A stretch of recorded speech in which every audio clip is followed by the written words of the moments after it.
Boston beats the Cavs and gets a great sign about Josh Minott. See now. Victory over the Cavs, and a strong signal emerged about Josh Minott, and this could affect Boston in the next games. If you live Celtics like me, pay attention. This can impact the rotation, defense on the wings, and decisive minutes in the clutch. What has changed in the last few hours? What exactly is that signal, and what move can Boston make starting today? I'll show you the scenario, the immediate impact, and when it could happen, all quickly. There is a detail that almost went unnoticed and could speed up the front office's decision. It stays until the end because it changes the way we look at today's victory. Let's do it! Did you like the idea? So leave a like now and subscribe to the channel. This brings the video to more Celtics fans and really helps the content grow. Activate the bell so you don't miss the next updates and come with me, because in the next block I'll explain what this sign about Josh Minott really changes in Boston. Let's go! When the ball went up at TD Garden, many people took a deep breath. The start of the season with 3 consecutive defeats not only raised an alarm, it brought back uncomfortable memories and questions that seemed already answered months ago. The team that finished the last campaign with a standard of excellence, that piled up victories and created a recognizable identity, started 2025-26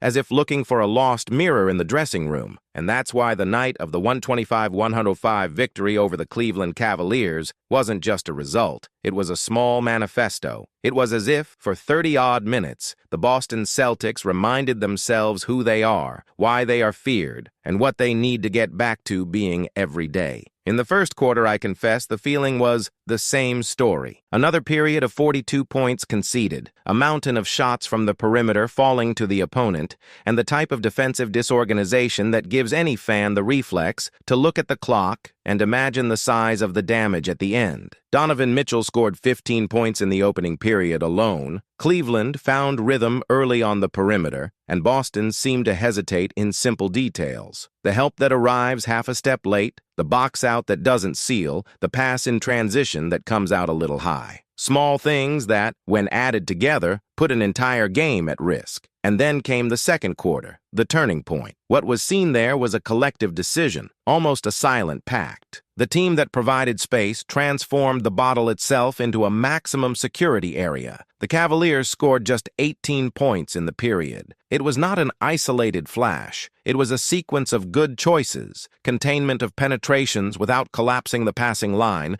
disciplined contests, active hands, straight body without excessive fouls, and above all, mastery of rebounds. The Celtics closed the first half with a 23 run, and here is a technical aspect that deserves to be highlighted. The Mazzulla Ball worked as it should. The Mazzulla Ball is not a slogan. It's a basketball logic based on rhythm, spacing, and quick decisions to find the best probabilities. Either the layup at a high rate, or the triple in ideal conditions, or the consistent going to the free throw line. In that 20-3 run, only one basket didn't come from those 3 points of origin. A mid-range shot by Jaylen Brown, which, when it comes in the right context, is just as devastating as the released triple. The difference, however, does not come only from the attack. When Boston controls the rebound, the entire gear turns smoothly, the transitions become cleaner, the half-court attack starts with an advantage, and the opponent is forced to take a psychological step back. It's impressive how rebounding, a statistic that is sometimes underestimated, shapes the narrative of a game. So let's talk about rebound and choice. After the game, Joe Mazzulla was direct. Rebounding is a daily decision. The phrase is not rhetorical. It reflects attitude. Cleveland, in the first half, had just 2 offensive rebounds. Boston, meanwhile, went into halftime up 16-3 in second-chance points. In practical terms, this means repossessions, more attacking time, a chance to control the clock and emotionally stabilize the game.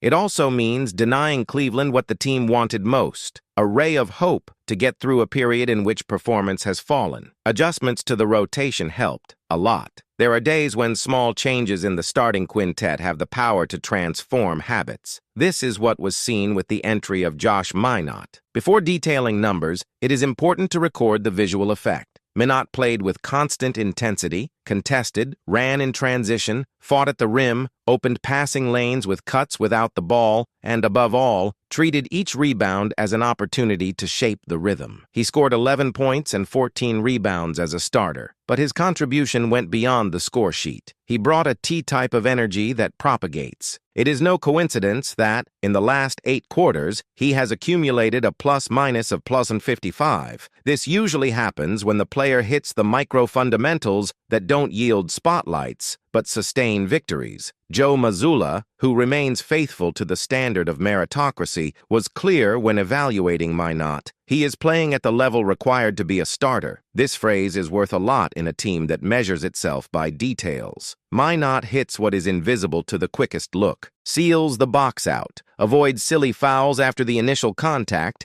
executes the marking change without confusing teammates, shortens defensive routes, and, in attack, occupies the corners or cuts diagonally with the right timing. When the pieces behave like this, the collective structure gains robustness. Neemias Queta was another point of support. On a night that had, on the other side, Evan Mobley and Jarrett Allen, 2 interior players who alter shots, dominate the rim, and thrive on physicality and reading, Queta delivered presence. 10 points, 13 rebounds, good basket protection, solid screen in direct blocking, efficient roll to the dead zone of the bottle, safe pass to the corners when the help closed. Perhaps the most important fact is not isolated to any line. He was in the right place as often as great performances require. Played simple, and, on nights when the simple is done with excellence, the effect is of great impact. It's impossible to analyze this game without mentioning Jaylen Brown. The 30-point performance has layers. There was an explosion in the second quarter, an estimated 17 points in the period, but there was also reading. Brown alternated strong attacks on the basket with shots from the perimeter at pace, and defensively, he maintained the posture that accredits him not only as an excellent wing scorer, but as a leader. What separates good games from great ones is the set of discrete decisions: when to accelerate, when to retreat, when to accept the shot with space, when to attack the closeout, and look for the extra pass. Brown made this volume control. The three-point percentage remains high at the beginning of the year.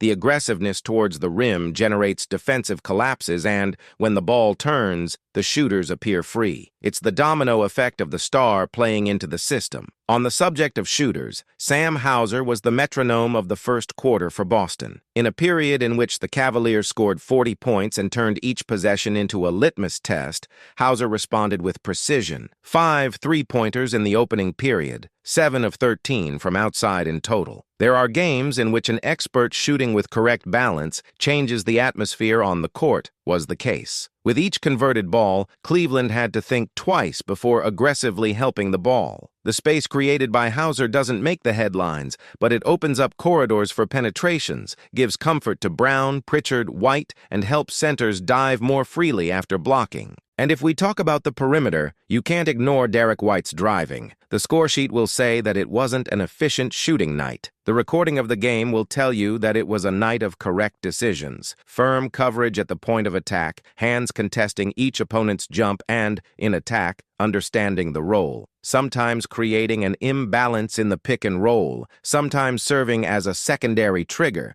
sometimes just keeping the defense honest with the timely shot. White is going through a phase of greater volume of pull-up shots. It is natural for the utilization curve to fluctuate. The key is intact. Constant impact without relying on the ball in your hands for long minutes. Payton Pritchard, in turn, seems more comfortable with the elevation of responsibilities. The season's overall numbers still show an irregular shooting phase, but the organization's repertoire, the ability to push the transition and make the pass at the right time, have improved. He drives with his head high, perceives the second defensive line, calls for a block when necessary, rejects it when it is advantageous, and, above all, accelerates without losing control. This is a detail that fans quickly recognize. Even when the shot doesn't fall, Pritchard keeps the attack moving. The victory over a perennial candidate for the top spots in the East says something that goes beyond the score sheet. It reaffirms that the Boston Celtics' identity is within reach whenever the fundamentals are treated as priorities. Repeating may sound obvious, but it is precisely the obvious that rebuilds confidence after a 0-3 start. protecting the rim without conceding offensive rebounds, communicating exchanges clearly, recovering to the body before stretching the arm, closing the diagonal of the pass to the corner, starting the attack with an advantage, and not abandoning what worked when the game gets tough. It's also important to look at the spin design that Mazzulla tested. Minott in the starting quintet creates a cascade effect. More wingspan on the perimeter, more legs to compete for 50-50 balls, more seconds of the chances. With Queta offering solid minutes, the bench finds a functional anchor. This allows the coaching staff to adjust combinations throughout the game without losing cohesion. Cleaner triples for Hauser, more decisive cuts for wings that attack the closeout, and of course, better spaced courts for Brown to operate as the first option. There is a topic that I don't want to be lost in this analysis. Victory does not erase the questions, but it answers some properly. Can the team really control the table against elite interiors? Yes, when the posture is as shown tonight. Does the Mazzulla Ball still hold up against physical defenses? Yes, as long as the rebound guarantees volume and the extra pass appears in crucial moments. Will rotations be a construction site for a few weeks? Probably, and that's okay. A good team also matures through controlled error, through the obstinate repetition of what works, and through the courage to adjust before the numbers become a definitive narrative. Regarding Donovan Mitchell, one last observation is worth making. It started hot, like great scorers do. It was contained when Boston leveled the physicality and the coverages started to deny what he likes most: free space after the first exchange. There were more hands on the ball, more bodies in the floating zone, and a conscious effort to force him to play backwards for less comfortable decisions. This is collective. No one marks a player at that level alone. It is marked in layers. Disciplined point of attack, help at the exact time, recovery route clear by a teammate, rebound closed with conviction. If you ask me what impressed me most, besides the 23 run and the second quarter of 18 points conceded, I would say it was the way the team faced the possessions following their own mistake. Failures happened. They always happen. What changed was the response: a firmer return to defense, better body alignment, more audible communication, the chest facing the ball, the right hand contesting the right shot. The game of basketball allows few guarantees, but one of them is this: when the reaction to error is organized, the margin of victory increases. And now, 2 victories in a row, the first joy at home, a performance that gives the fans the feeling that there is a plan in progress. The next step is to make this night a habit. Nobody asks for perfection in 82 games. Pattern is requested. The team is asked to know who it is, even when the ball insists on hitting the rim. Details are asked to return to being the center of conversation in training and locker room conversations. Ultimately, the consistent version of the Celtics is asked to reappear often enough for the results to speak for themselves. Before closing, I leave 3 points for us to follow in the next matches. Defensive rebounding as an identity metric. It's not just statistics, it's an emotional thermometer. If Boston repeats margins like tonight's first half and continues to deny second chances, half the strategic battles will already be won before the final quarter. Support of rotations with Minott and Queta. If Minott maintains his level of activity and reading, and if Queta continues to offer stable minutes, Mazzulla will gain alternatives to face opponents with very different profiles without sacrificing spacing or rim protection. Efficiency on the ball from the perimeter on pressure nights. Hauser was decisive. In balanced games, the presence of a rhythm specialist, combined with Brown's responsible aggressiveness and the judicious driving of White and Pritchard, can be the difference between a stuck attack and a flowing attack. If you've made it this far, you know that this victory is worth more than the numbers on the table. It's worth the gesture of reminding everyone, players, committee, fans, that identity is built and validated game after game. The Boston Celtics found, even if for one night, their best version: intense, focused, supportive, and faithful to a plan. If this stance is the rule and not the exception, 0-3 becomes just a warning paragraph at the beginning of a story that could be much bigger. I really want to know your reading. What was, for you, the move that changed the atmosphere of the game? Which rotation adjustment made the most difference? Who else deserves minutes from now on? Leave your vision in the comments because this channel exists to discuss what we see, transform numbers into understanding, and, above all,